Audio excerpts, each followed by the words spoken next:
a deformed body, unbearable pain, and a nauseating odor that made courtiers faint. After his death, cadaveric fluids leaked from his coffin, lapped up by stray dogs. This was the horrific end of one of history's most feared monarchs.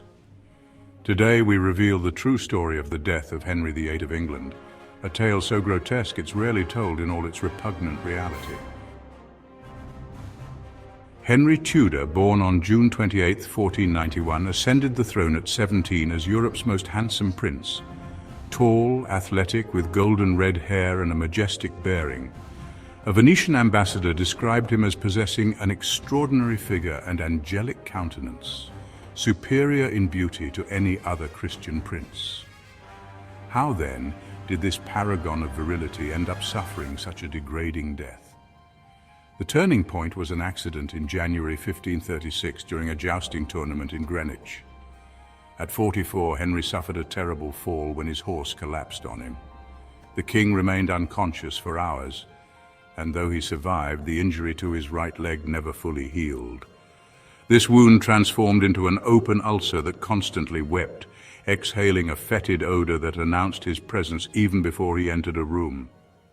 It was a devastating humiliation for such a vain king. Courtiers were forced to endure the smell without showing revulsion under penalty of royal wrath. The accident also marked the beginning of a transformation in his behavior, coincidentally occurring during the same period Henry ordered the execution of his second wife, Anne Boleyn, under fabricated accusations. Some historians suggest the brain injury from the fall may have exacerbated existing tendencies toward paranoia and fits of rage. With reduced mobility, the king began to gain weight rapidly. His waist, which measured 89 centimeters in his youth, expanded to more than 137 centimeters. His weight exceeded 130 kilograms, making him so obese that he needed a specially designed pulley system to move between royal apartments. Palace door frames had to be widened for his passage. The royal diet contributed enormously to his decline. Kitchen records show Henry consumed approximately 5,000 calories daily, mainly from red meats with very few vegetables. A typical dinner included multiple types of meat pies and impressive quantities of wine and beer. This regimen, combined with forced inactivity, dramatically accelerated his physical deterioration. The ulcers on his legs worsened over time. Physicians applied treatments now known to be harmful: cauterization with hot iron, mixtures containing arsenic and mercury, and regular bloodletting that only weakened him further. The wounds became so severe that bones were visible through the decomposing flesh. The smell was so nauseating that his presence could be detected 3 rooms away. In 1540, Henry married Catherine Howard, a young woman of only 19. He described this marriage as a return to youth. However, the age difference combined with his physical condition made the union a grotesque spectacle. Catherine, unable to bear her deformed and malodorous husband, sought comfort in the arms of a young courtier. When the affair was discovered, the king ordered the execution of both. His last marriage to Catherine Parr in 1543 was more a political arrangement than a romantic one. Catherine assumed more the role of a nurse than a wife, caring for the dying king with surprising dedication given the fate of her predecessors. In his final years, Henry suffered from multiple medical conditions. Modern experts believe he likely had diabetes, severe gout, hypertension, and heart failure. Some suggest syphilis, though this diagnosis is disputed. This combination of diseases transformed his last years into continuous torment. Accounts from the period describe the king alternating between periods of unbearable pain, during which he screamed and cursed everyone, and moments of deep melancholy when he remained motionless for hours.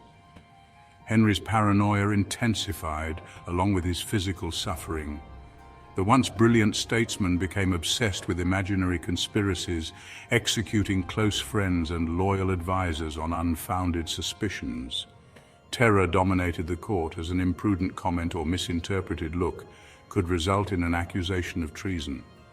Notably, he ordered the execution of Henry Howard, Earl of Surrey, just days before his own death. His fear of poisoning became an obsession. He implemented an elaborate food security system requiring servants to taste each dish before it reached his table. All utensils were meticulously inspected. This fixation may have been a symptom of his increasing mental instability, or the result of recurring minor strokes. As the end approached, Henry's suffering reached almost unimaginable levels. In his final months, he could barely move, even with help. Gangrene had set in his legs, intensifying the already unbearable odor. The royal court became a place of miasma and whispers, with courtiers covering their noses with perfume-soaked handkerchiefs while forcing themselves to remain in the royal presence. During his last winter, 1546 to 1547, the king's health deteriorated rapidly. He suffered recurrent fevers, probably due to septicemia from his numerous infections. His breathing became increasingly difficult, and episodes of delirium became frequent. Witnesses reported that during these moments, the king often murmured the names of his deceased wives, particularly Jane Seymour, who died after giving birth to his only legitimate son, and possibly Anne Boleyn, whose ghost they said tormented him. Curiously, despite his obviously terminal condition, no one at court dared suggest the king was dying. English law considered it treason to predict the monarch's death. So physicians and courtiers maintained the facade that his recovery was possible, even when the smell of decomposition was already emanating from his still living body. On January 27, 1547, realizing his end was near, Henry finally allowed Archbishop Thomas Cranmer to be called to his bedside. Unable to speak, he squeezed Cranmer's hand when asked if he died in the Christian faith. This was his last conscious gesture. In the early hours of January 28th, at 55 years of age, the once powerful king exhaled his last breath.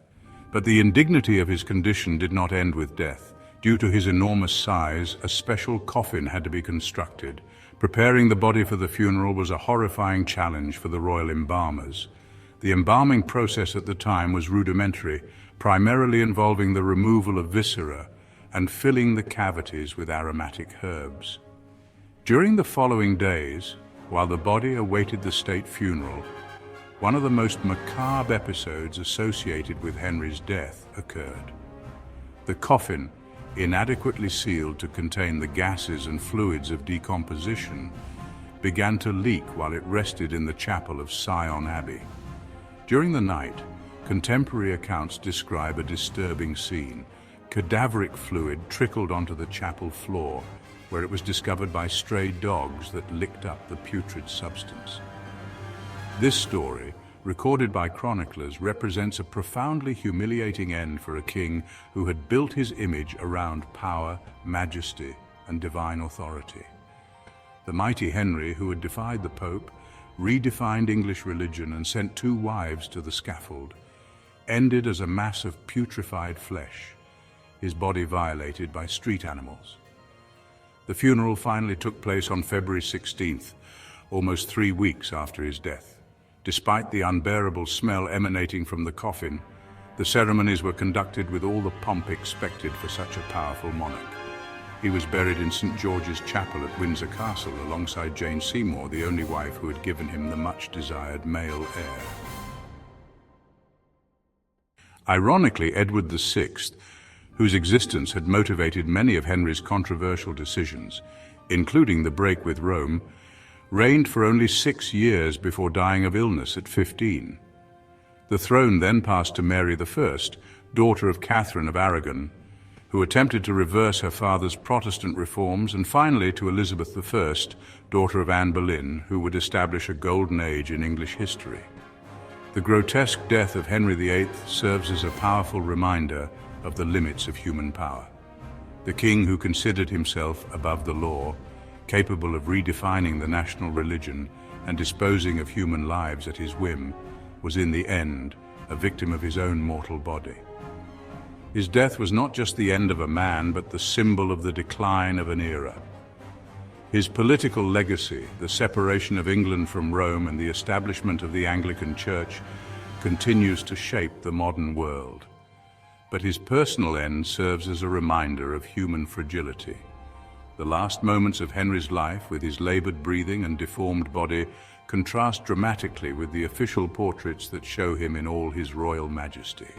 This dissonance between public image and private reality is one of the great lessons of his life and death. Thus ended the existence of one of history's most notorious monarchs, not with glory, but with an unbearable stench and an end unworthy of his crown. The man who transformed England and permanently altered the course of Western history ended up like all of us, a victim of the inevitable deterioration of the flesh. The death of Henry VIII was not just a historical event, but also a symbolic moment that reflects on the ephemeral nature of power. In his final years, as the king's body deteriorated, so too did the myth of royal invulnerability. The monarchy, a divine institution that considered itself above the laws of nature, was forced to recognize its own mortality. The final irony in Henry VIII's life is that the man who strove so hard to ensure a male lineage, to the point of breaking with Rome and executing 2 wives, engendered a fragile son who would die young. His true legacy would come through his daughters, particularly Elizabeth I, daughter of the woman he executed under false accusations.